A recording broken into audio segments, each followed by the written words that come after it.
Hey guys, this is Ayushman Mishra.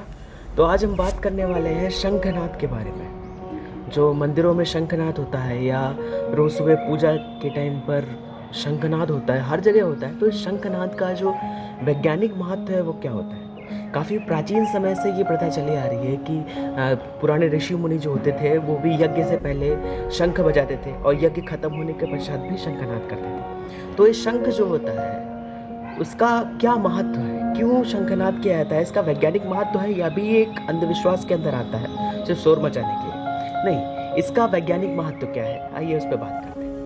तो शंख होता है, ये समुद्र से निकला हुआ एक जीव होता है। शंख से जो ध्वनि निकलती है वो इतनी तीक्ष्ण होती है कि जैसे ही जब वो वायुमंडल में जाती है तो वो एक बीटा रे की तरह काम करने लगती है और जितने भी रेडियो एक्टिव रेडिएशंस जो होते हैं उनको जाके वो डिसेबल कर देती है।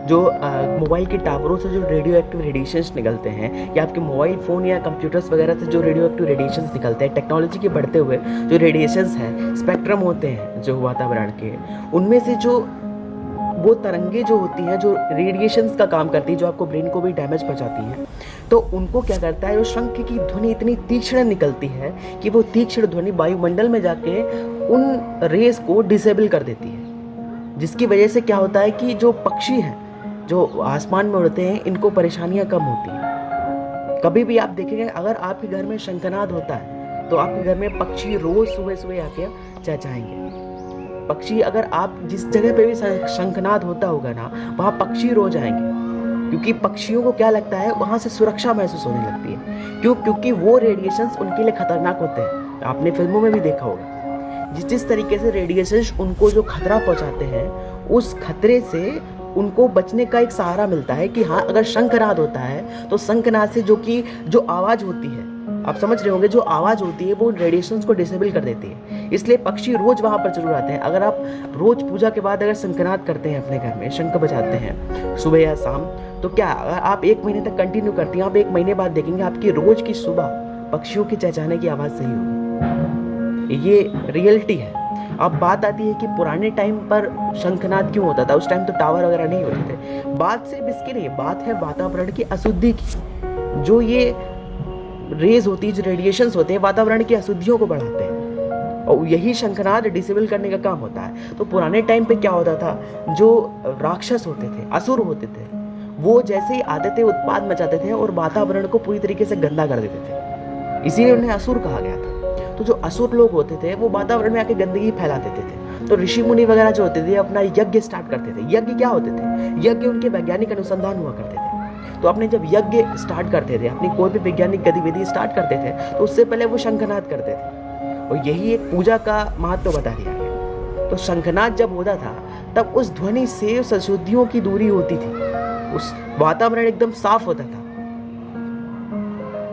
और जो भी हम इसके बारे में सोचते हैं वो बिल्कुल सही है। और दूसरा जो शंखनाद है, क्योंकि हमारे टाइम से एक ही चीज करी गई कि जब भी कोई चीज इंपॉर्टेंट होती है तो उसके पीछे का वैज्ञानिक कारण जानने से पहले उसको पूजा के साथ जोड़ लिया गया, ताकि अगर हम इस चीज को पूजा के साथ जोड़ देंगे तो हम रोज इस काम को करेंगे।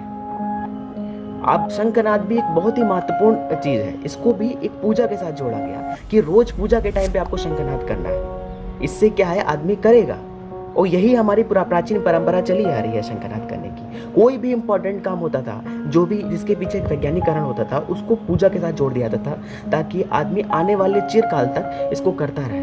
पूजा के नाम पर वो शंखनाद करता रहे और धीरे धीरे हम लोग जो भी जितने भी इंडियन ट्रेडिशंस हैं, इनके पीछे के वैज्ञानिक रहस्यों को भूलते चले गए। उनको पता ही नहीं, लेकिन आज हम उसको पूजा का सहारा मानते हैं, लेकिन इनके पीछे कितने सारे फायदे हैं वो हमको नहीं पता होते।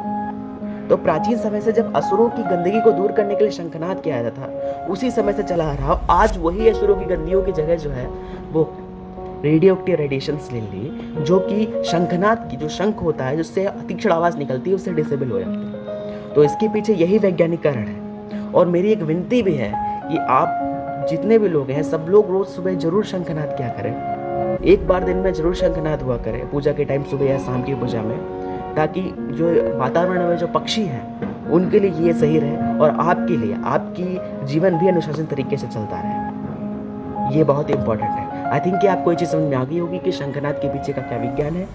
अगर आपको स्पिरिचुअलिटी में इंटरेस्ट है तो अगर आपने मेरी बुक अभी तक नहीं खरीदी है, the secret of spiritual power, Hindi English दोनों भाषाओं में पब्लिश हुई है, जाके खरीदिए, लिंक डिस्क्रिप्शन में है। और अगर आपको इसी इंडियन ट्रेडिशंस के बारे में, स्पिरिचुअलिटी के बारे में या किसी भी और टाइप के क्वेश्चंस हैं, कन्फ्यूजन्स हैं, तो आप जाके मुझे इंस्टाग्राम पे जाके DM करिए, जिसकी लिंक डिस्क्रिप्शन में है, मैं उसका एक वीडियो बना दूँगा। धन्यवाद।